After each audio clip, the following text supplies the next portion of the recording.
Moi rodzice, obydwoje pochodzą z Moraw i znaleźli się w Bielsku w różnych latach początku XX wieku. Ojciec stosunkowo późno, w 1921 czy 1922, rok później się pobrali i obydwoje mieli obywatelstwa czechosłowackie, paszporty czechosłowackie i w dniu wybuchu wojny stanowiliśmy 5-osobową rodzinę. Brat był rocznik 24, czyli 15 lat, siostra 2 lata młodsza, 13, ja 31 rocznik, 8 lat. Po pierwszej klasie szkoły żydowskiej w Bielsku, która jest niedaleko stąd, z której absolutnie nic nie pamiętam. Jedyne co pamiętam to koleżankę mojej siostry, która oczywiście też chodziła do tej szkoły i która mnie cukierkami częstowała. Jakiś taki luka w pamięci. No i wybuchła wojna, a z tych okresu przedwojennego to tu niedaleko rodzice mieli sklep optyczny, za plecami jak gdyby na 3 maja. Mieszkaliśmy zawsze w Białej, dlatego że w Bielsku wiadomo, że rzeka Biała, czyli Białka, dzieliła na część śląską i galicyjską i to były problemy. Także mieszkaliśmy w Białej, sklep był w Bielsku. No i w zasadzie z tego okresu przedwojennego, no to mogę sobie przypomnieć, czy tam fragmenty. Dziadkowie ze strony mamy, obydwoje, z obu stron rodziców byli gastronomami, nazwijmy to tak ogólnie. To znaczy dziadek ze strony ojca był hotelarzem w Chruszowie i do niedawna, no 20, może 30 lat temu, był budynek duży hotelowy i koło tego był przystanek Kulka tramwajowy. Hotel był Kulka. Natomiast no, dziadek ze strony mamy był kelnerem. Mieszkali na Podsieniu. Nie wiem, czy mieliście Państwo okazję tutaj wczoraj parę kroków w kierunku Starówki zrobić. I są takie arkady Podsienia, część Stara Bielska i tam w środkowej części mieszkali dziadkowie. No i tak święta obydwoje rodzice byli, znaczy mama częściowo ze strony Hupertów, bo mama z domu Hupert jeszcze praktykowała w jakimś tam sensie na istotne święta. Szło się do synagogi, mama pościła w sądny dzień, a ojciec był no, ateistą, można to jasno powiedzieć, znaczy niepraktykującym, co nie znaczy, że też szliśmy tam młodzieży do synagogi, no tak jak większość szła. No i także te świąteczne spotkania były u dziadków na Podsieniu. Dziadkowie ci mieli taką małą gastronomię, z tego się utrzymywali. I to właściwie chyba do wybuchu wojny właściwie tyle. Wspomniał Pan o szkole żydowskiej. Gdzie ta szkoła znajdowała się? Jakie przedmioty były w niej wykładane? To była szkoła z polskim językiem wykładowym, a jednym z przedmiotów była nauka języka hebrajskiego. No, w pierwszej klasie to w ogóle nie wiem, co było, bo nic nie pamiętam. Pewnie nas alfabetu tam uczyli jakichś podstawowych rachunków, a ponieważ liczyć umiałem już znacznie wcześniej, to no nic, powiedzmy, szczególnego z tego okresu nie mogę powiedzieć, poza tym, że mój brat, jak mówiłem, 7 lat starszy, czyli on wcześniej tam, to była szkoła, jak wszystkie wtedy powszechne, 6-letnia, a ponieważ on był enfant terrible i co tydzień moja mama była wzywana, że zakłóca spokój, bo mój brat z usposobienia z gadułą, co się zwieńczyło tym, że po wojnie był speakerem, sprawozdawcą, dość nawet znanym nie tylko w Bielsku. No i mama tak co tydzień odwiedzała i za karę brat musiał do 7. klasy chodzić, czyli jak gdyby rok dłużej edukacji w tym. No i to tyle powiedzmy z tego okresu szkolnego. No ja tu nic nie pamiętam. Po wojnie nie tak dawno temu zostałem zaproszony przez dyrekcję do tej szkoły z okazji tam, jakie były te takie odgórne zachęty, żeby szkoły coś tam w zakresie dni Holokaustu czy czegoś tam. Nic nie poznawałem zupełnie. No, oprowadzał mnie dyrektor, był taki trochę, widziałem, zniesmaczony, że ja nie potrafię powiedzieć, aha, tak, tutaj, tak to było. No. No, i tak powiedzmy tyle chyba na ten temat. Czy utrzymywa Pan też kontakty na przykład z kolegami chrześcijanami, czy też ogólnie powiedzmy nie Żydami? Ale jako dziecko w tym jako dziecko w tym czasie to ja faktycznie w ogóle nie przypominam sobie, żeby jakieś koleżeńskie, jedyne to były układy rodzinne, to znaczy mieliśmy kuzynów w Cieszynie i potem przesiedleńców, wujek z rodziną z Niemiec musiał w 1938 przyjechać do Bielska i też był prawie mój rówieśnik i to były nasze takie układy dziecięce, a w tym czasie żadnych koleżeńskich układów z nieżydami nie było, bo po prostu nie było takiej okazji, powiedziałbym, ani potrzeby. Wspomniał Pan o wizytach w synagodze, o modłach w synagodze. Czy pamięta Pan, jak ona wyglądała, jaki był jej wystrój? Nie pamiętam, nic nie pamiętam z tego okresu, natomiast nie wiem, czy już była o tym mowa, że nie tak dawno temu pan Jacek Proszyk gdzieś znalazł zdjęcie wnętrza synagogi i to jest jedyna pamiątka właśnie z tego, jak ona wyglądała i dopiero nawet oglądając to, nie mam żadnych skojarzeń, niestety. Pomówmy teraz o czasach wojennych. Jak to wyglądało, jak wyglądał początek wojny tutaj właśnie w Bielsku-Białej? Co Pan zapamiętał z tych pierwszych dni? Sytuacja, jeżeli chodzi o wybuch wojny, wygląda w ten sposób, że to, że zawierucha się zbliża, było już wiadomo dobrych parę tygodni wcześniej. I ojciec zadecydował, że podzielimy się, rodzina. Ojciec był akwizytorem optycznym. Jeździł po całej Polsce i miał w różnych miastach zaprzyjaźnionych optyków. I postanowił, że mama z moją siostrą i ze mną tydzień przed wybuchem wojny, dokładnie w dniu urodzin mojej mamy, że my pojedziemy do Jarosławia, do zaprzyjaźnionego LTK, bo to przecież wojna za chwilę się skończy, no tak powiedzmy. A ojciec z bratem, brat zachorował w międzyczasie na szkarlatynę, no i 1 września już wystartowali stąd, czym się dało, jak się dało i po może 3 tygodniach boso dotarli do Jarosławia do nas. Oczywiście Niemcy hitlerowskie, znaczy Wehrmacht, wojsko już dawno było w Jarosławiu i dalej. No i od razu, to znaczy jeszcze dygresyjnie, zanim ojciec dotarł, to jak się front zbliżał, to była taka opcja jeszcze dalej na wschód uciekać. Wiadomo, że tak to było. Już nawet siedzieliśmy na jakiejś furmance, to znaczy, a ja podobno z mojego powodu, a ryczeć ryczałem, a w ogóle byłem beksą w dziecięcych latach, powiedziałem, że ja nigdzie nie chcę jechać i mama się wycofała z tego. I w ten sposób się połączyliśmy w Jarosławiu i po, nie wiem, 10 dniach, czyli iluś, mniej więcej padła decyzja, wracamy.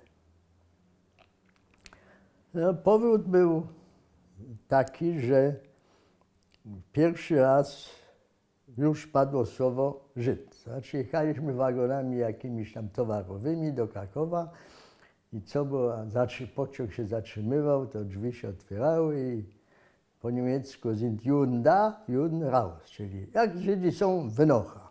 A ojciec powiedział, my nie jesteśmy Żydami, nie przyznajemy się. I tak dojechaliśmy do Krakowa.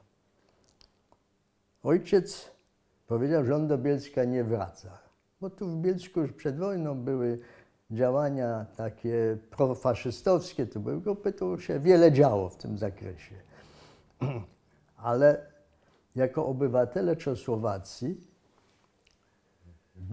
byliśmy na skutek zatargu o Zaolzie z okresu tuż po I wojnie światowej między Polską a Czechosłowacją, to Czesi w Polsce nie byli specjalnie tak z otwartymi rękami witani i efektem tego było, że co 3 miesiące trzeba było odnawiać prawo pobytu. Mam dowody na to, pieczątki w paszporcie. Akuratnie ostatnie prawo pobytu kończyło się gdzieś w połowie września chyba. No i w związku z tym zawsze mama była w ogóle służbistką, znaczy taką, która nie potrafiła kłamać tego. Dla niej istniało tylko jedno rozwiązanie. No to przyjechaliśmy do Bielska w 4.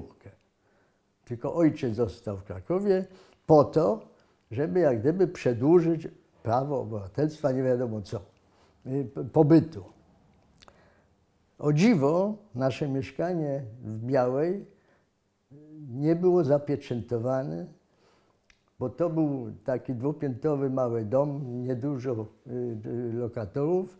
Na wszelki wypadek dozorczyni tak zadziałała, że Niemcy tam nie weszli albo nie wiedzieli, kto tam mieszka, a oni, ci dozorcowie, w międzyczasie opróżnili mieszkania. Zostały w naszym mieszkaniu tylko parę mebli i zdjęcia na podłodze. No i myśmy w 3 dzieci weszliśmy do mieszkania, a mama poszła do Niemców się zarejestrować, próbować zarejestrować. On powiedział, wykluczone w tym miejscu, na pewno tam nie może być niezapieczętowane. On to inaczej powiedział. Kazał jej zaczekać i posłał w międzyczasie jakiegoś człowieka, żeby zapieczętować mieszkanie. No i my staliśmy tam w przedpokoju i słyszymy, że koło drzwi się coś dzieje. Brat, 15 lat, najstarszy, otworzył drzwi, a tu prawie chciał zaplombować mieszkanie. No nie zaplombował, za chwilę wyszedł na zewnątrz, przyszedł ten jakiś Niemiec z moją mamą. Rozmowa, summa summarum, macie krewnych? Mama powiedziała, no dziadków na Pocieniu, do widzenia. No i tak jak staliśmy do dziadków. No i wylądowaliśmy u dziadków, w międzyczasie ja miałem szkarlatynę, no. I u dziadków byliśmy, nie wiem, też tam parę tygodni, czyli więcej, zanim padła decyzja, że jedziemy do Krakowa połączyć się z ojcem. To już przeprawa przez Zieloną Granicę, bo to była Rzesza, tam jeszcze już gubernia. No i tak się połączyliśmy w Krakowie. I w Krakowie byliśmy cały rok razem. Ojciec miał jedyny majątek, jaki wyszedł w tą zawieruchę, to był złoty zegarek kieszonkowy. Jakoś miał znajomości, znalazł parę czy kilkadziesiąt tam oprawek optycznych. No i tam w mieszkaniu był handel, pod łóżkiem były kartony z oprawkami. Potem znalazł wspólnika, żeby sklep uruchomić, ale po iluś tam miesiącach ten optyk, ten wspólnik zaczął szantażować ojca, bo już było getto, już był obowiązek noszenia opasek, a ojciec powiedział, my opasek nie nosimy i egzystujemy tak, jak jest. No i w związku z tym ojciec stwierdził, że zaczyna się robić nieciekawie i znalazł ogłoszenie w prasie, że w Warszawie ktoś poszukuje wspólnika z branży optycznej. To był początek roku 1941 i kolejne rozdzielenie. Mama z siostrą i ze mną do Kalwarii Zebrydowskiej, bo tam już była część dalszej rodziny, a ojciec z bratem do Warszawy. No i tam zaczęła stopniowo funkcjonować taka mieszkaniowa hurtownia optyczna. Ciekawostką tego jest to, że to znaczy cofnę się o tyle, że ze względu na miejsca pochodzenia i szkoły, rodziców szkoły niemieckojęzyczne, bo to były zabory, to cała rodzina była dwujęzyczna, polsko-niemiecka. No i ojciec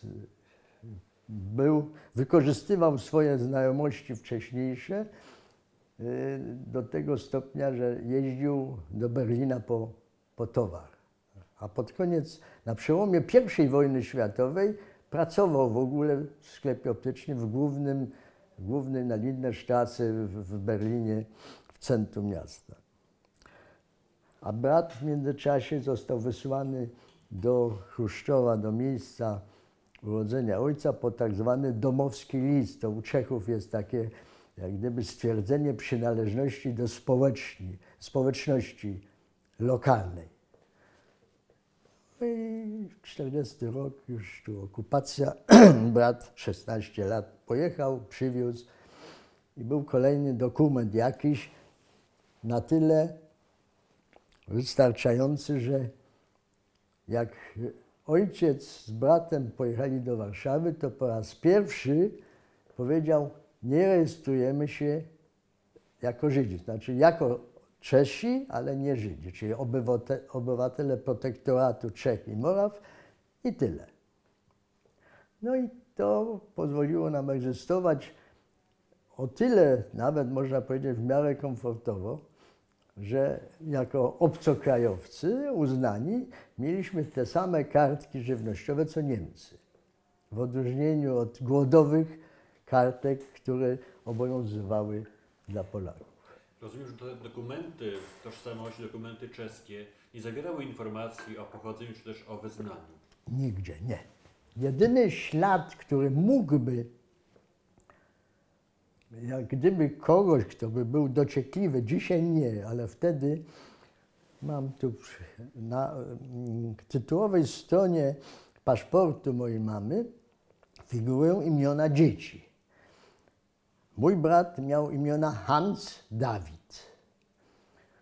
To Dawid mogło mieć złe skojarzenia i w związku z tym kropla miodu, sklejone strony i Dawid zniknął, została plama.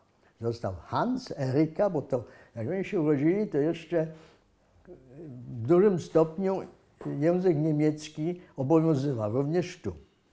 A jak ja się urodziłem, to już stwierdzili rodzice, że po pierwsze, że byłem ponadplanowym, czyli niechcianym dzieckiem, to trzeba dać jakieś imię neutralne i dali mi Robert, czyli nie, może Bob, ale Robert. Całe życie byłem Bobby. Tak wołany i znajomi przyjaciele wiedzą, że tak jest.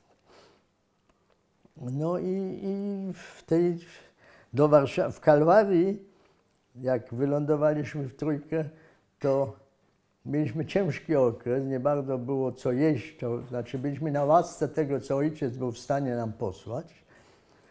Nie wolno było poruszać się, tam jeszcze byliśmy jako Żydzi, poruszać się głównymi ulicami.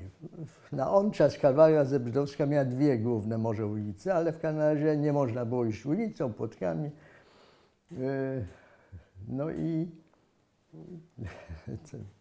był ciężki okres, przetrwaliśmy i na początku 1942 roku, nie pamiętam, bo ojciec miał wejściówkę do getta w Warszawie. Jak on to załatwił, to nie wiem, jednodniową taką wejściówkę. Mówiło się o wielu rzeczach i to, że coś się złego bardzo zaczyna, na pewno coś było na ten temat. Ojciec stwierdził, że trzeba nas ściągnąć do Warszawy. Ale to nie było takie proste, bo Żydom oczywiście jeździć, przemieszczać się nie wolno było. No to co ojciec zrobił? Brat miał wtedy 18 lat. ubrany w czarnym ceratowym płaszczu, w czarnym kapelusiku, taki typowy jakiś tajniak. I on kupował bilety dla nas i tak to niby wyglądało, że on nas wiezie gdzieś, w jakim celu nie wiadomo. Dojechaliśmy do Warszawy, szczęśliwie. No i tak, powiedzmy, rodzina się połączyła. Mieszkaliśmy w tym czasie, ojciec najpierw mieszkał na ulicy Wiejskiej niedaleko Sejmu, zresztą do spółki z Niemcem, który tam stracił nogę na wojnie. Pamiętam, Lehmann się nazywał. No ale jak pięcioosobowa rodzina, tam już kawalerka, mieszkanie u jakiejś Żydówki węgierskiej na Bagateli, róg plac Unii Lubelskiej. Duży, ten rogowy taki budynek. I tam mieszkaliśmy rok, a może trochę więcej, z tym, że w jednej kuchni dwie kobiety się nie bardzo mogły pogodzić. Mieszkanie było dosyć eleganckie. Muszę tu powiedzieć, że w tym samym budynku piętro niżej była szkoła. To znaczy były dwie klasy szkoły podstawowej. Także ja miałem bardzo blisko do szkoły. I zawsze się spóźniałem, bo jak był dzwonek, a był dzwonek taki jakiś, to ja dopiero wychodziłem z mieszkania. No i mama powiedziała, wszystko jedno, gdzie, byle nie tu. Jak ojciec znalazł mieszkanie na Chmielnej, Chmielna 57 dzisiaj nie istnieje, to jest peryferium Pałacu Kultury, zaplecze tam. Ostatnie piętro z widokiem na dworzec, tam dwa pokoje, takie w amfiladzie, dykta w oknach, kuchnia, jakaś tam łazienka.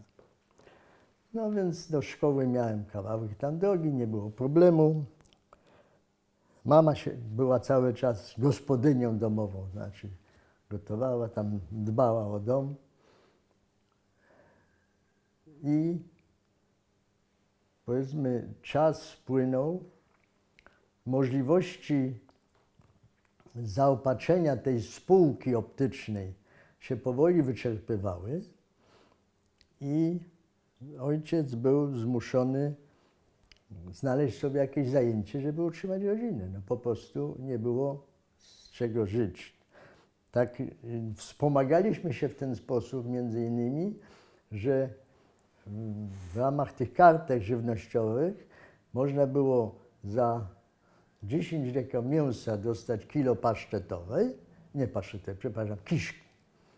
Kilo kiszki, czy kaszanki, jak to kto woli. I tak samo za ileś tam mąki ciastka u Wedla na Szpitalnej. I to był resort mojej siostry, te ciastka. Ona tam brała i potem roznosiła po jakichś tam kawiarniach, a kaszanka to był mój rewir. Nie wiem skąd znajdowali się odbiorcy, za jakieś pieniądze, nie wiem jakie, nie pamiętam. No i tak powiedzmy, w miarę nie głodowaliśmy. Była jak gdyby próba w tym okresie, to już był 1943 rok, próba zamaskowania naszego obrzezania. Był taki człowiek w Warszawie, ktoś tam wymyślił, że można coś tamtego, nie, jakieś tam za strzykawką próba odtworzenia napletka, z czego tam mało co wyszło, bo cudów nie ma, ale poddaliśmy się takiemu zabiegowi.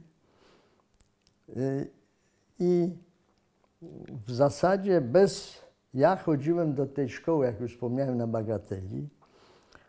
Czy nauczycielka coś podejrzewała, czy nie, trudno powiedzieć. W każdym bądź razie kiedyś tam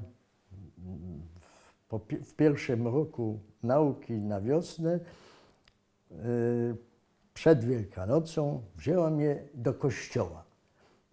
Ja myślę, że ona coś tam przeszuwała i tak chciała mnie jak gdyby przybliżyć. Ja tam katechizm miałem mniej więcej opanowany i tyle. No, bo cała klasa szła do spowiedzi przed Wielkanocą, zgodnie z tradycją.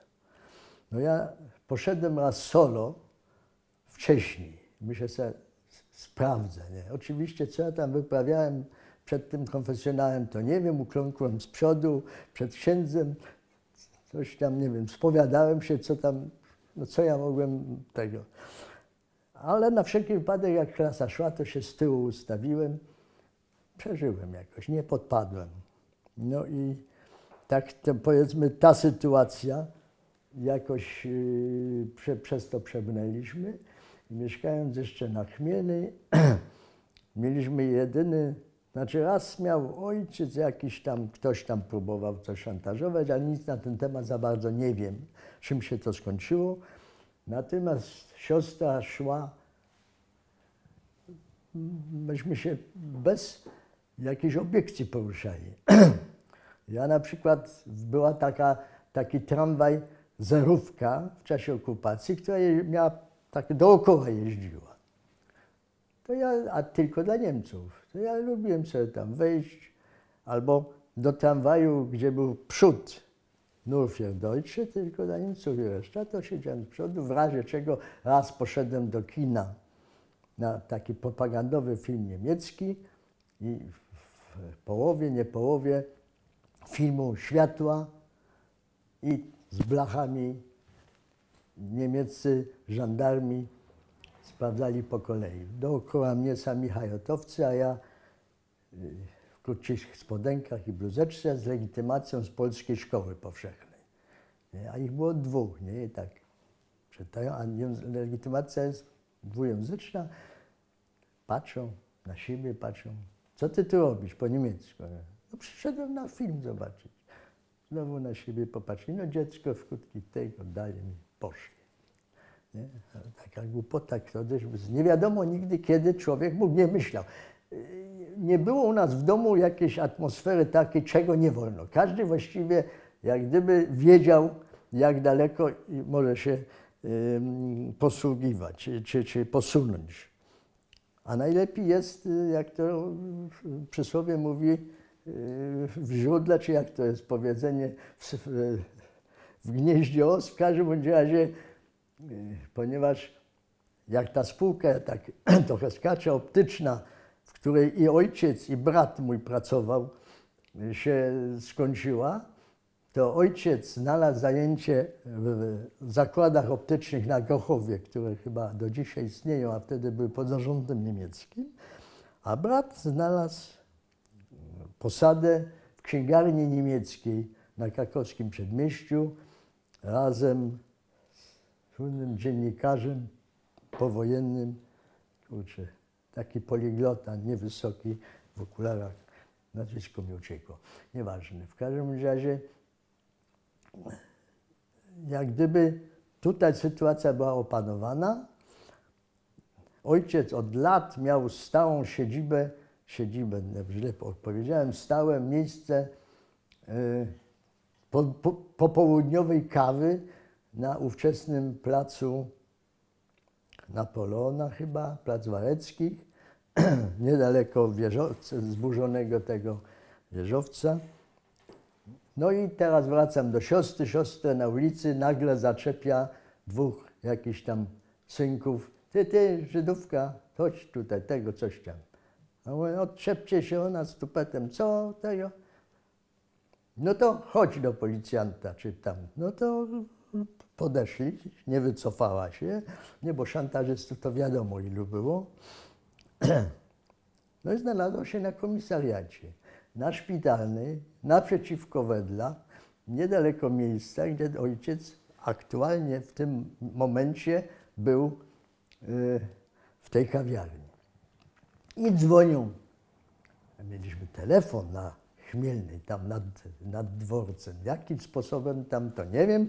Dzwonią z tego komisariatu, że proszę się zgłosić, bo tu jest córka do mojej mamy. Córka podejrzana, czy zatrzymana z podejrzeniem, że jest Żydówką.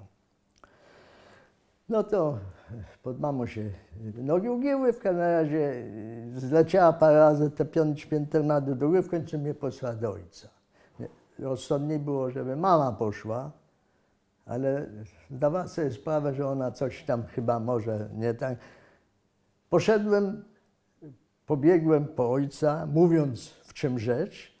Ojciec wyszedł z kawiarni, a był zaprzyjaźniony z tym właścicielem. Zalewski się nazywał, gdzieś tam z Lubelszczyzny, cukrownik przedwojenny podobno. W każdym razie idę na komisariat w tym i tym, z tego i tego powodu. Mnie posadził na takiej framudze tego sklepu Wedlowskiego i mówi: siedź, jak nas długo nie będzie, to wracaj szybko do domu i ratujcie się. Łatwo powiedzieć. W każdym razie ten Zalewski, ten z tego sklepu, poszedł za ojcem po jakiejś tam chwili na komisariat i zaręczył za ojca. Powiedział, że znalazł przed wojny, że gdzie, co, tego. Może po 2 godzinach wyszli wszyscy. No. Kamień serca. To był na dobrą sprawę jedyny incydent tego typu. No i to jest już, powiedzmy, 43, czy przełom 3-4. Czy mieszkając w Warszawie Państwo wiedzieliście o tym, co się dzieje w getcie? Czyli czy chodziły do Was informacje o losie tych Proszę pana, zamkniętych ludzi? mnie nie wtajemniczano. To znaczy, jedyne co pamiętam, że jak była likwidacja getta i palące się getto, z naszego okna, z łazienki, gdzieś tam było widać prawie na to miejsce, no to tam widziałem jakieś tam chmury i mnie tutaj oszczędzano jak gdyby, nie wiem jak rodzeństwo, bo właśnie nigdy na ten temat nie rozmawialiśmy, co wiedzieli, ale chyba byli świadomi, a ja raczej tak no, nie byłem zupełnie świadomy tego ekstremium, które rzeczywiście się dokonało. Jak ojciec znalazł zajęcie w tej fabryce pod zarządem niemieckim, to dostał mieszkanie służbowe. Gdzie? Na ulicy Parkowej. W eleganckim domu, na parterze co prawda, ale no super mieszkanie, urządzone, nie wiem w jaki sposób się tam znalazło. Także z dobrego mieszkania na Bogateli, na Chmielną, do byle czego i wróciliśmy na Parkową w luksus, można powiedzieć. A znowu dygresyjnie, mój brat, pracując w tej księgarni, to zawsze są książki z Podlady. Były, nawet dla Niemców, bo to było Nur für Deutsche. I mój braciszek wytargował od jakiegoś tam funkcyjnego Niemca radio. I my w 1944 roku mieliśmy radio w domu. I w tym samym domu mieszkał też pracownik zakładów optycznych, który nomen omen nazywał się Heim, czyli home, czyli przyjaźnie dom. I on przychodził do nas słuchać Londynu z ojcem. Nie? I to bum, bum, to do dzisiaj słyszę bum, bum, bum, bum. Różne rzeczy się działy.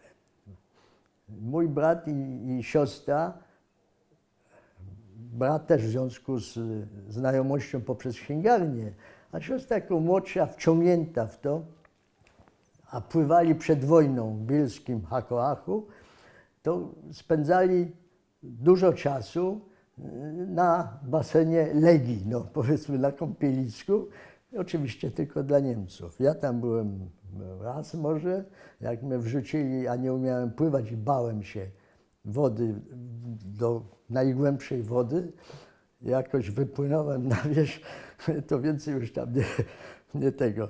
I żeby tę wodę kończyć, to nie uwierzycie panowie, że nauczyłem się pływać w Świdrze, w rzece Świder, w takiej wodzie. No ale, bo po prostu odważyłem się wody oderwać nogi oderwać od dna. No nie wiem, może pan ma jakieś pytania do tego okresu. W każdym razie zbliżało się front. Już było słychać na Pradze. Niemcy zaczynali z fabryki się pakować i powoli przekazywać jak gdyby kompetencje, bo mój ojciec powiedział, że on nie wyjeżdża. W 1944 roku zbliża się front, nadchodzi powstanie. Co wtedy dzieje się właśnie z Pana rodziną, z Pana ojcem? W dniu wybuchu powstania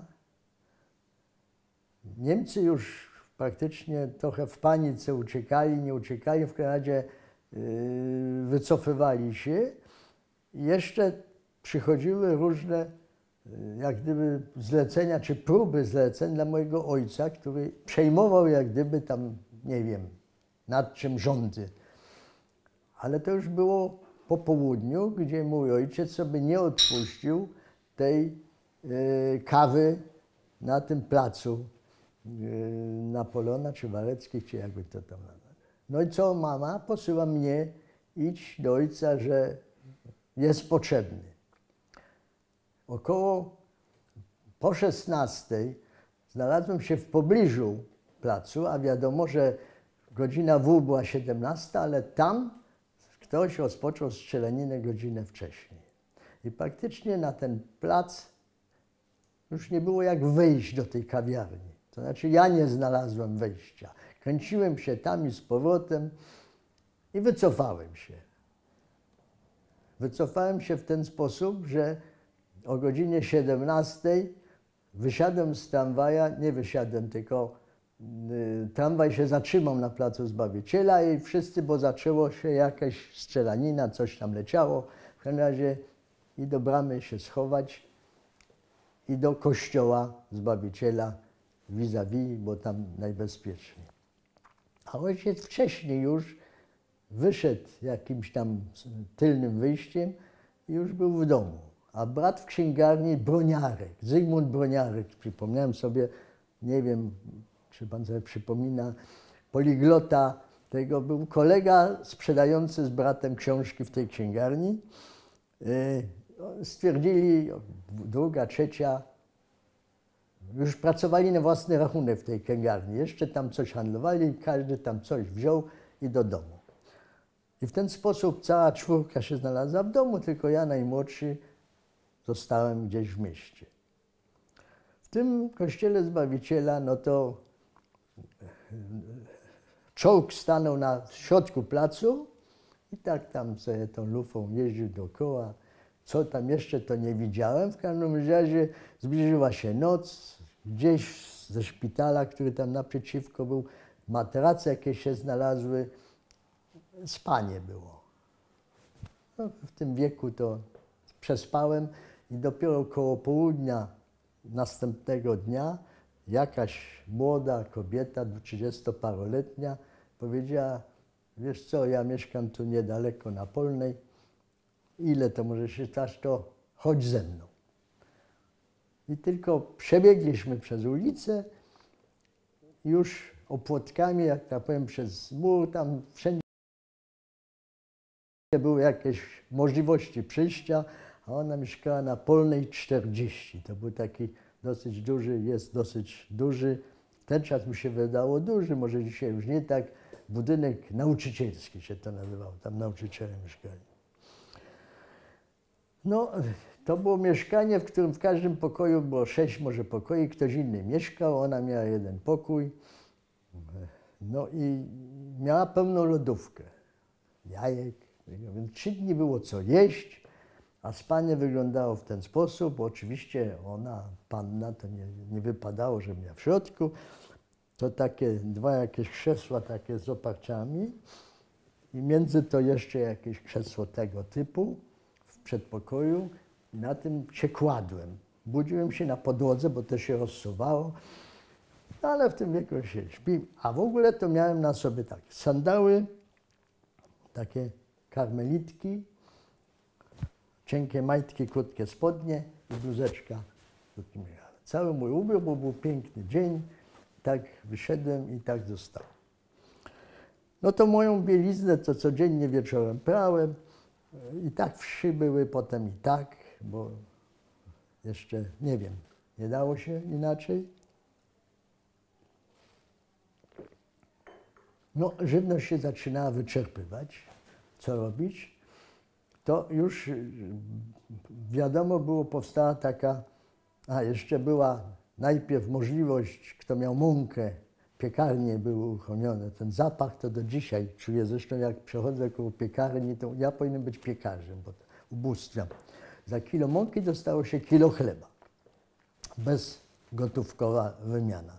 Więc kto miał mąkę, to jeszcze w ten sposób trzeba było oczywiście odstać ileś tam czasu, godzin, żeby to dostać. No, rozeszła się pogłoska o RGO, Rada Główna Opiekuńcza, że tam można coś i zacząłem nosić wodę do to znaczy nosić 2 wiadra, piwnicami przejścia tam, gdzie była woda, bo wody były tylko punkty. No to też nie wiadomo, te przejścia były piwnicami, to różnie się to szło, wylewało, nie w każdym razie za tą wodę dostawało się niskie tam zupy jakieś i kubek kawy, coś tam było. A w tym mieszkaniu ktoś zapobiegliwy, ten przydziałowy na polskie kartki chleb, który się nie dało jeść, suszył i w workach był. I tam 2 czy 3 worki. To główne wyżywienie potem to było polanie tego chleba trochę wodą i do piekarnika. Przeżyło się 2 miesiące i 2 dni. Znaczy 1 października, czyli w dniu zawieszenia broni, a tymczasem w tym mieszkaniu znalazła się, nie wiem skąd, taka 21-letnia, może energiczna młoda kobieta, która szukała tam jakiegoś byłego narzeczonego, to w każdym razie nie było. Ja posyłałem listy do domu, liściki, bo poczta funkcjonowała, ta powstańcza, i do rodziny Pawłowskich, to czy do tych wspólników z tej branży optycznej, gdzie ojciec z bratem. Nadzwyczaj rodzina super, jak się później okazało, ukrywająca równocześnie, jak myśmy tam bywali, to obok w pokoju pani profesor Wiercińska, późniejsza po wojnie profesor, już jako 20-letnia kobieta, z matką były przechowywane, o czym my oczywiście nie wiedzieliśmy. No to tak, same dygresje. To. No i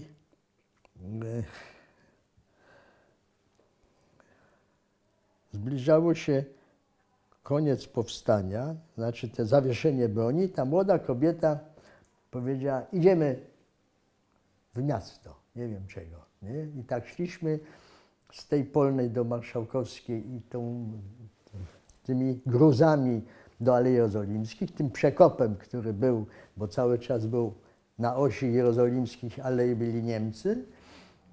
A ja mówię, dobrze, to idziemy do placu, tam gdzie ojca zostawiłem 1 sierpnia. No oczywiście tam była jedna ruina, tam w ogóle nic nie było. I wycofaliśmy się i to było 1, a 2 mówi, wychodzimy. Nie, były już te apele, ludność cywilna wychodzić.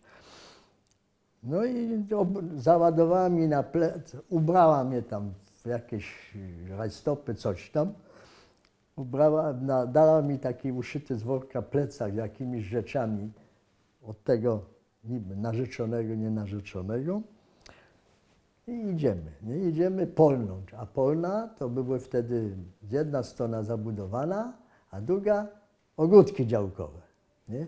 I tak w nocy, w czasie powstania, byli odważni, którzy się przekradali tam, bo w tych ogródkach stacjonowali tam, Niemcy mieli swoje tam gniazda, no, jakieś tam karabiny i tam czasami trochę postrzelali.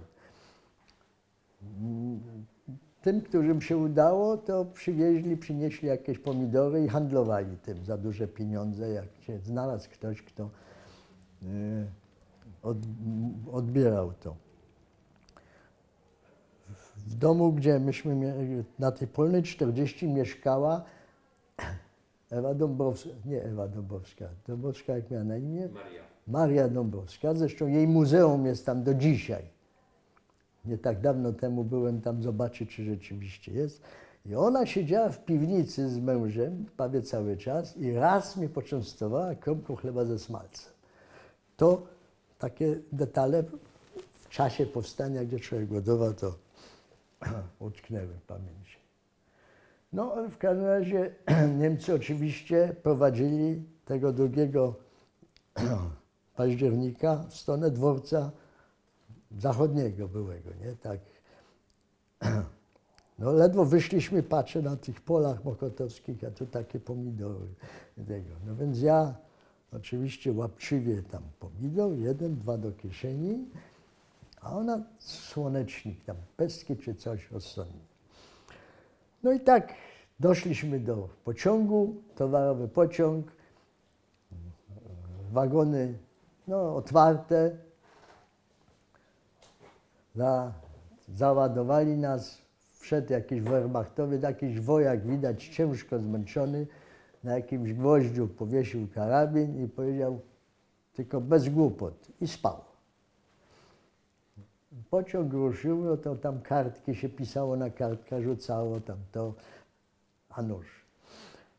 No do tego Pruszkowa nas zawieźli. Oczywiście z jakimiś krzykami, strzelaniami nas wyładowali przed tą bramą wejściową do tego obozu. No i znaleźliśmy się w obrębie, a z prawej strony takie drewniane, płot i głowy z zewnątrz. No to ta moja towarzyszka zaraz do nich, gdzie tu można uciec? Jak tu można uciec? Tak, tego w końcu ktoś tam powiedział, tam za rogiem jest deska w płocie obluzowana. I rzeczywiście było taki płot z desek i na dole można było odsunąć i przejść na drugą stronę. Ledwośmy przeszli, znalazł się tam ktoś, a jak gdyby po tej wolnej stronie był taki murowany barak, ileś tych drzwi i w ostatnich drzwiach otworzyli nas, wcisnęli 2 facetów, ją i mnie. Komórka, taka 1/4 tego, 1/6 tego pomieszczenia, małe. Za chwilę słychać ujadanie psów i widać, że to się zbliża do nas. Taka mimiczna, były tam oparte o ścianę takie dykty duże. To ta moja towarzyszka koniecznie chciała wejść za to, się schować. A ci 2 panowie uważali, że ona hałas zrobi przez to. Tam trochę było węgla. Pantomimiczna scena, tam on wyjął, scyzoryk otworzył, jakieś zupełnie abstrakcyjne sytuacje. Oni gdzieś się po kątach pochowali, a mnie zostało w środku miejsce, kucnąłem. I słyszę, jak się zbliża, no i ten mówi, otwórz. A szła z tym Niemcem, psy ujadają. Jakaś dziewczynka, 11, 12 lat. Otwórz. Słyszę, jak ona odpowiada, nie mam kluczy, rodzice tamto. Drzwi i takie małe szybki nad drzwiami. No i on przebił okienko i patrzy do środka. Ja go widzę wyraźnie twarz, ale on z jasnego do ciemnego nie miał prawa właściwie nic widzieć. Słyszę, że nie słyszę, bo siedzimy cicho. I poszli. Za chwilę nas wyrzucili, to znaczy ci, co nas chowali, powiedzieli, uciekajcie szybko. No ci 2 faceci, bo to był, ten obóz to był fabryka, prawda? I on był murem otoczony, a część w obrębie muru była wydzielona. Więc trzeba było jak gdyby szybko dojść do drzwi z tego muru, który na przejazd kolejowy. Czyli tych facetów za chwilę nie było. A ta moja towarzyszka zaczęła się rozglądać. A akurat jakiś mechanik niemiecki napędzał tam gdzieś samochód. Krótko mówiąc, przez tą samą deskę, którą wyszliśmy przez ten otwór, nas z powrotem wcisnął do obozu. No ale ona dalej przedsiębiorcza, więc jak większość, w różnych miejscach były takie schrony przeciwlotnicze, ale to był kryty zupełnie i znalazła tam wejście, nie tam, gdzie wszyscy powstańcy szli do tych hal, przeczekamy, aż się ciemno zrobi. Jedyne mieliśmy aprowizację w postaci płatków owsianych z cukrem stopionych, taki karmel. I tym się trochę odżywialiśmy, ciemno się zrobiło, mówi, wychodzimy, ale każdy z osobno. Ona wyszła pierwsza. Czy ona była pierwsza? A może ja byłem pierwszy? Nie wiem, w każdym razie, nie, chyba ja byłem pierwszy. Wyszedłem, znalazłem się na torze, już na zewnątrz, patrzę, czekam, nie ma jej. Z powrotem wołam za nią. Jakiś reflektor w moją stronę, to ja nogi za pas, nie mam. A ją przydybał ten sam mechanik, który jeszcze tam widocznie coś dłubał. Mnie tam ulokowali, drożnik mówi, zaczekaj po drugiej stronie w jakiejś chacie, dali mi spanie na jakimś piernacie nadzianym płami, także ze spania nie było mowy. I rano, nie mogłem się już doczekać rana, żeby z tego piernatu wyjść. A clue tego jest to, że w Piastowie, czyli kilometr przed Pruszkowem, przed tym, mieliśmy skrzynkę kontaktową. Bo ja opuściłem, że na tej Chmielnej, jak mieszkaliśmy, to przechowywał się u nas 3 miesiące daleki kuzyn mojej mamy, który 2 braci z getta uciekło i na ryjskich papierach się przechowało. To jest osobna znowu historia. I ten miał przyjaciółkę jakąś tam wysoko urodzoną i ona miała to mieszkanie w Piastowie i to tam już rodzice wysłali na wszelki wypadek, tak jak przed wojną do Lwowa walizkę, to znowu tam dygresja, to przed powstaniem do tego miejsca, jakieś tam trochę rzeczy. No i 7 rano, nie wiem, wyskoczyłem z tych pcheł i prosto na patrol niemiecki. No oczywiście, a była godzina tam policyjna. Co ty tu robisz, nie? No to ja po niemiecku, że za potrzebą wyszedłem. No. A poszli. 7 godzina mniej więcej stoję na tym peronie i tak dumam. No, jestem sam, to idę sobie teraz wzdłuż tam torów, czy gdzieś ten kilometr. Jak zastanę jakąś informację rodziców, to fajnie, a jak nie, no to muszę sobie jakoś radzić. I patrzę, a ta moja towarzyszka idzie z jakimś takim kolejarzem, nie kolejarzem, z tym. I ona pokazuje tak. Dobrze.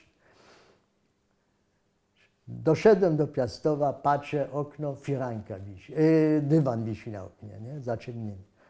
Myślę, nie jest źle. Dzwonię, otwiera obca osoba. No ale szczęśliwie byli ci, co mieli być i była informacja od mojej rodziny, że są cali przede wszystkim, a ich wyrzucili po 2 tygodniach, czyli w połowie sierpnia, Niemcy, tak jak stali na południe. I tam przez Sadybę, Pyry, dzisiaj to jest Wielka Warszawa, wtedy to były w ogóle prowincje, znaleźli miejsce w takim jakimś pawilonie, no jakimś takim szałasie, gdzie ziemniaki wrosły w ziemię i tam też jakoś trochę przetrzymali. No, najważniejszy kontakt był i ten, który się u nas przechowywał na chwilę 3 miesiące, przyjaciel z tego mieszkania, jeździł na kopanie okopów. Niemcy się próbowali okopywać w Warszawie, a równocześnie był to handel, bo oni Warszawa co mogli w mieszkaniach to cennego to przynosili. No i taki ci pracownicy kupowali. Handel funkcjonuje zawsze, jak tylko jest możliwość.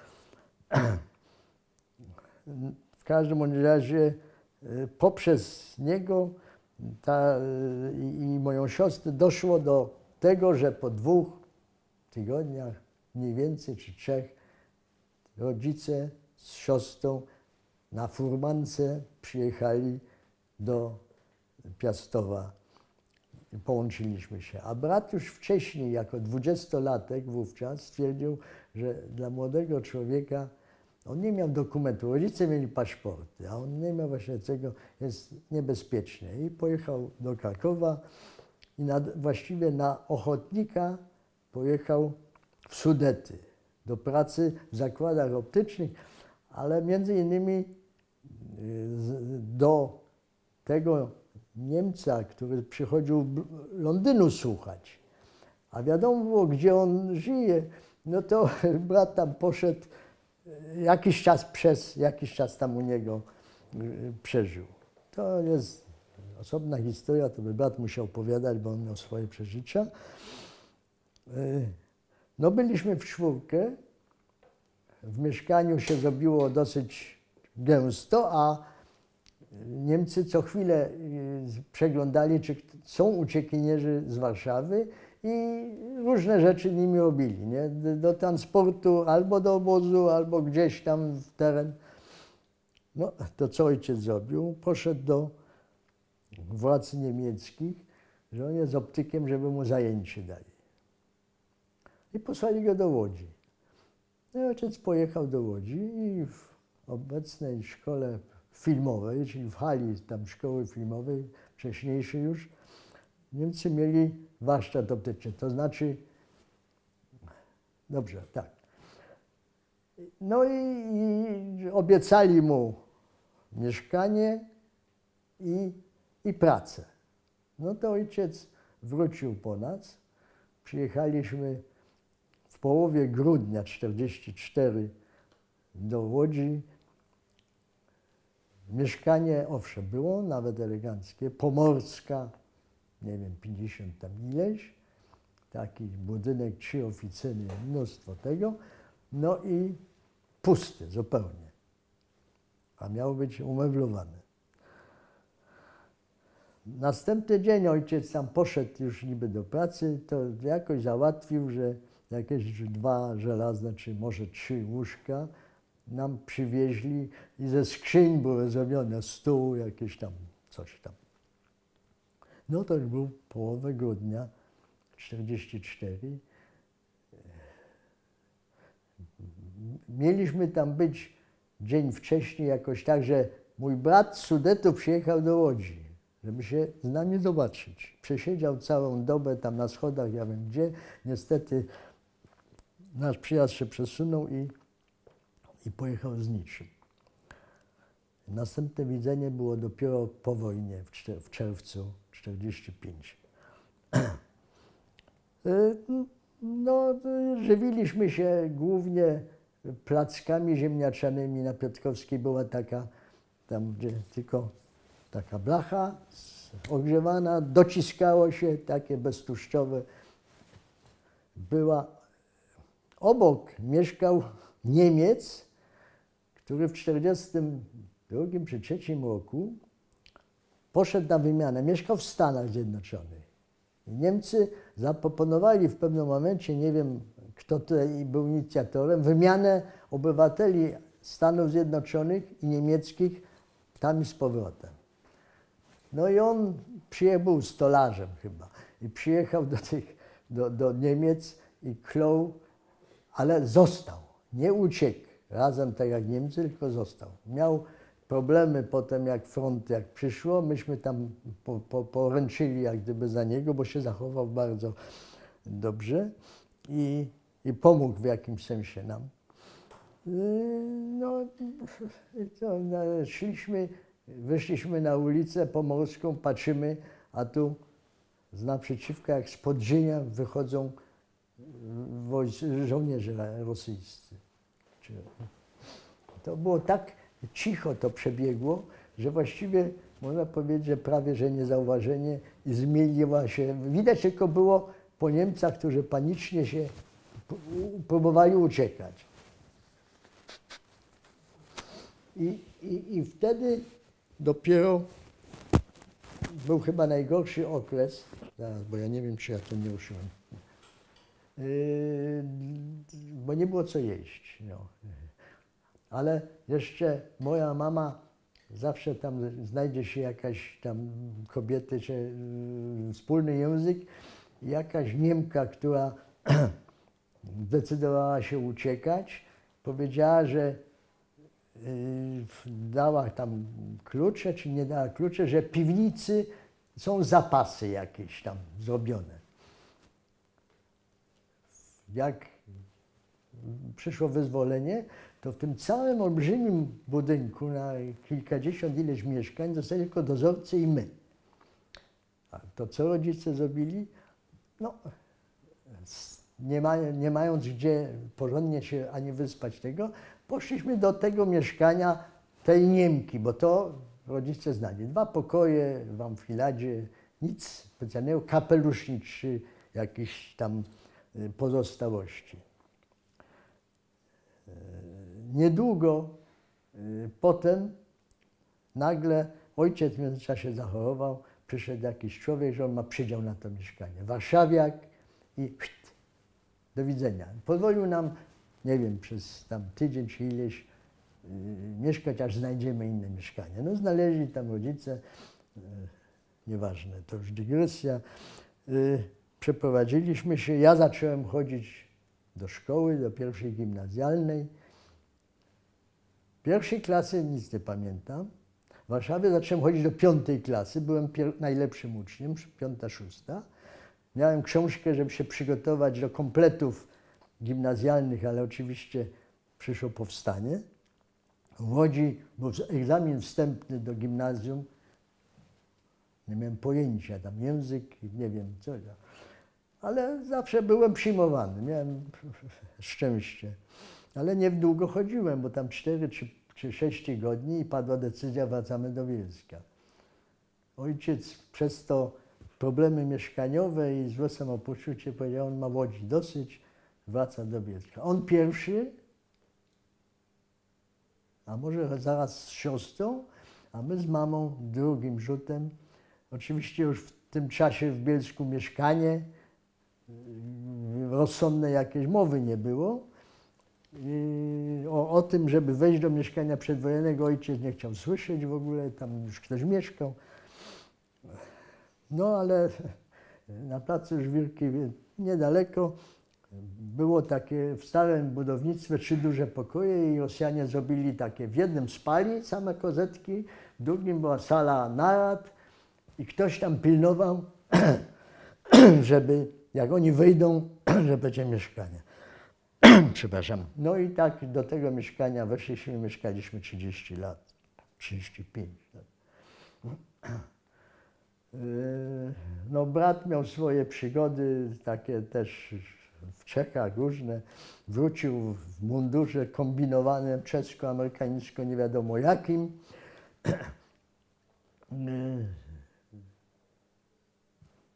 No ja wiem co jeszcze. Sklep, nasz sklep przedwojenny przejął Treuhändler, czyli niemiecki tam dzierżawca z nakładu. Przeniósł sklep w inne miejsce. Jak przyjechaliśmy do Bielska, jak ojciec przyjechał, to wszystko było otwarte, drzwi i na ziemi, na podłodze była tylko kupa gruzu. I ojciec z jakąś tam kobietą wyciągali z tych gruzów jakieś pojedyncze szkła, co się dało jeszcze, żeby uruchomić.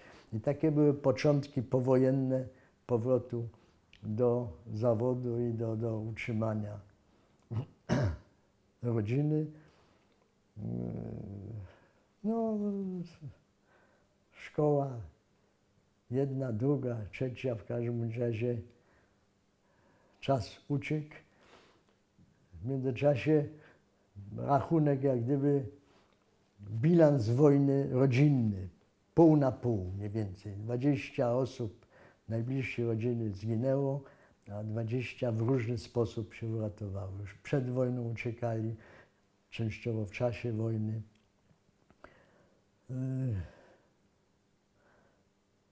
Także tam była młodzież i także rodzina w zasadzie rozbudowana.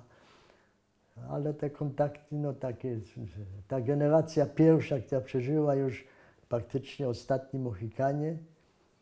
Właściwie my w trójkę z siostrą i tak się dobrze zastanawiam, to chyba, nie wiem, czy jeszcze ktoś z kuzynostwa żyje. No i tempus fugit, tak. Dobrze, tak króciutko. To mogliśmy wykorzystać właśnie też w tym naszym nagraniu. No to jest oryginalny paszport mojej mamy, który pozwalał, jak gdyby ułatwiał przeżycie wojny. Jak wtedy to funkcjonowało, że były dzieci przypisane do matki.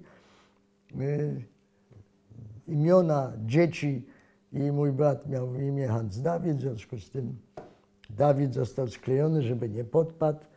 I tu mamy nieustanne pieczęcie o pozwolenie przedłużenia pobytu. Jaki to jest data? Nie wiem, 31 wydania chyba.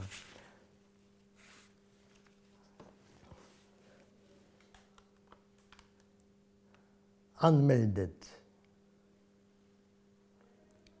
Stadt tego in Warschau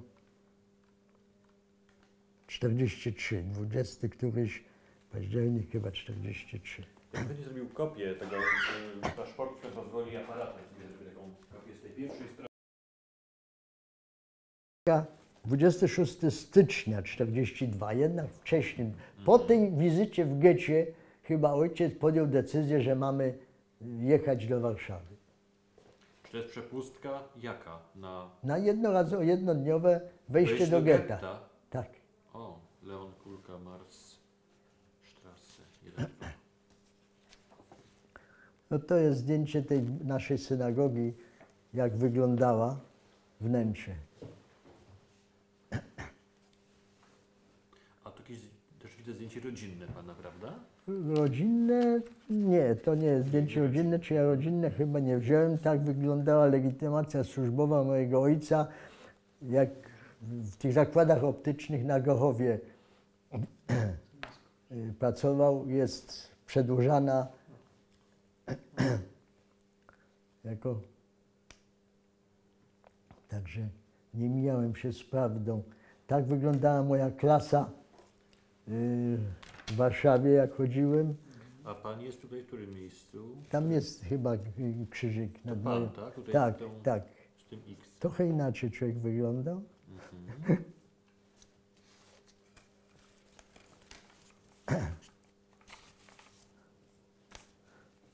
No, tu moje świadectwa z tych 5-6 klasy. Legitymacja szkolna, dwujęzyczna, tak jak mówiłem, na którą szedłem do kina. Niemiec, tylko dla Niemców jeździłem.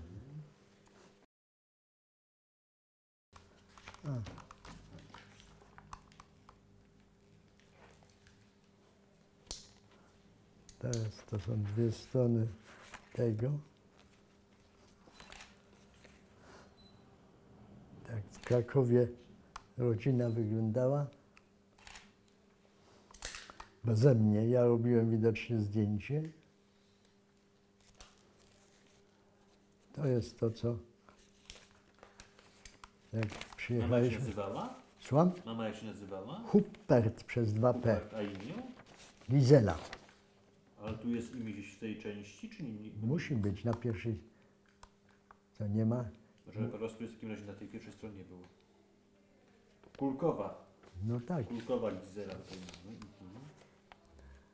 Gizela Kulkowa. No to jest, jak przyjechaliśmy do Łodzi, trzeba było się zameldować u Niemców.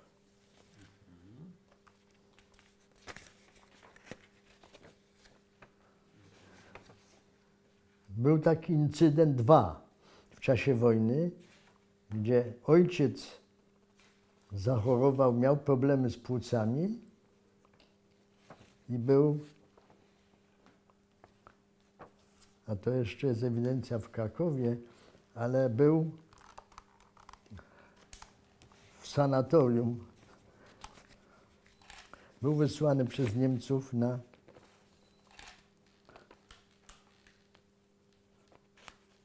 na rehabilitację.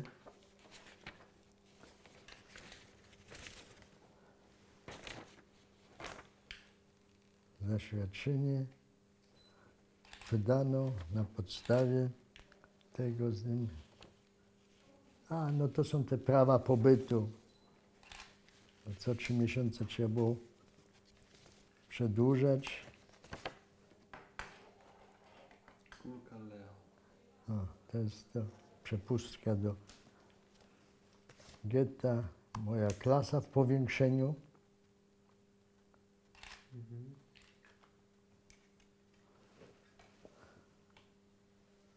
Mój ulubiony kolega to był ten, który przychodził do szkoły, kiedy chciał, niekoniecznie trzeźwy, to był taki dziecko ulicy, ale taki spryciarz. Z nim lubiłem chodzić do kina, do polskiego kina. Myśmy wszyscy mieli tego. Pałką dostałem po głowie, ale To jest przepustka, tak? Legitymacja pracownicza, jak Tak, rozumiem. tak, To tak. jest zakładów optycznych w Warszawie, na Grochowie? tak, tak, dokładnie.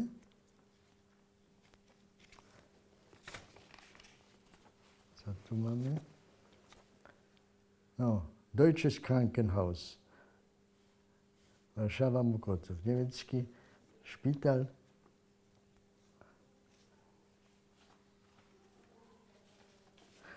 Jest astenikiem z niewielką możliwością wysiłkową, bo na podstawie tego zaświadczenia ojciec miał mniej godzin pracy. Miał ulgę w ilości godzin do pracy.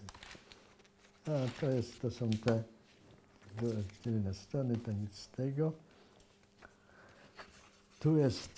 To jest ten domowski list, czyli ten akt przynależności do społeczności lokalnej. Jak widać, wydany 9 wrzesień 40.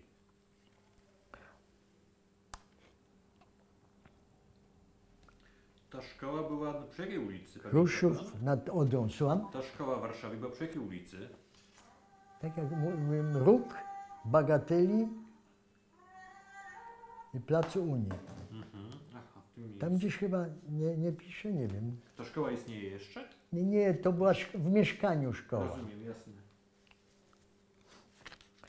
Ja już nie mówiłem, że przeżyliśmy bombardowanie, jak Rosjanie bombardowali Warszawę. To jest świadectwo czeladnicze mojego ojca. Mając 18 lat, został czeladnikiem optycznym i pojechał do Berlina do pracy, do optyka. Coś przejrzał. To tam już właściwie przerabialiśmy, że tak powiem. A to jeszcze raz. No, a tu jest o dziadka domowski, czyli ten przynależności, wydany w 20 roku. Okręg Kruszów. Ciekawe, coś takiego. Ojciec był palaczem w ogóle, ewidentnie. I miał wątłą konstrukcję zdrowotną, fizyczną. Ważył, przy moim 1,70 m ważył 50 kg. Był bardzo szczupły. I przeżycia wojenne też zadziałały, także zmarł bardzo młodo, miał 60 lat i miesiąc. Jeżdżę, no jeszcze mnie proszą czasami na spotkania w szkołach, bo tak, nie? Dziecko Holokaustu, wszyscy czekają, oczekują jakichś takich tragicznych przeżyć wojennych, a mnie się udało jak gdyby, udało się nie przeżyć koszmarów, żeby mi się to śniło. Po prostu. Ale to przez te dokumenty i przez dobry wygląd, prawda? I przez to znajomość niemieckiego języka. Wszystko Państwo... Wygląd najbardziej podpadający mógł być ojciec. On miał taki tego, ale wie pan, najważniejsze było zachowanie. ten daleki kuzyn, który 3 miesiące u nas się przechowywał, to blondyn, jasne, niebieskie oczy, w zasadzie nic nie podpadającego. Co wyszedł na ulicę, to go szantażysta jakiś dorwał.